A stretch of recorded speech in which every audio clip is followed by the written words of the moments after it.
Now, moving on to gold, we can see on the 4-hour time frame, we've had that 4-hour break of structure in towards the downside, and we are bearish from that high in towards this low. Now, with how price is, we can see it is just moving sideways within this box. So it's not a high probability trade idea, regardless of longs or shorts. For me personally, based off of the price action that we are seeing, I am more bearish than bullish. We've had this internal break, and for me right now, this supply zone is in control, and that says to me that we want to see lower prices. Nothing here is too clean either. I think that there's lots of descending lows here, and we could just come down for the ultimate low and then look for a potential retracement after that.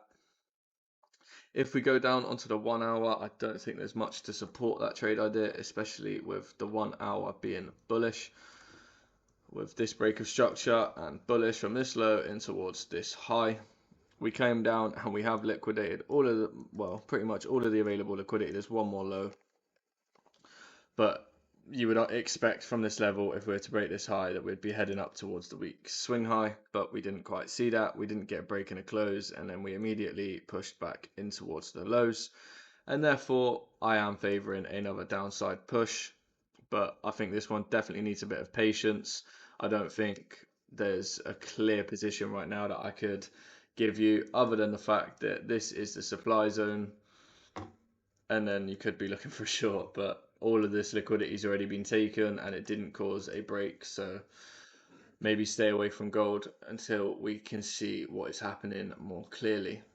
Now, moving on to Bitcoin, we can see on the daily time frame we had that break of structuring towards the downside, and this is the current swing range that we are trading within.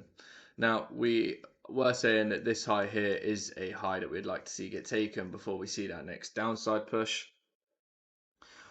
But we are still taking into account that there's still these 2 points of liquidity here that are open that price might want to come back for.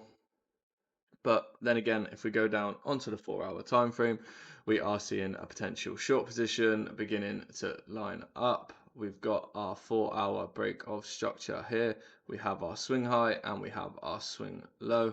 We've liquidated all of the available liquidity within that move down. We have this demand zone that is currently still in control, or have we actually seen a break?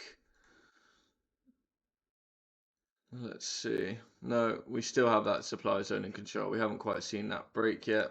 So this demand zone is still currently in control, and if we were to see one more drive down, this then is obviously a supply zone that I'd be looking for another potential short to trade it down to this week's swing low.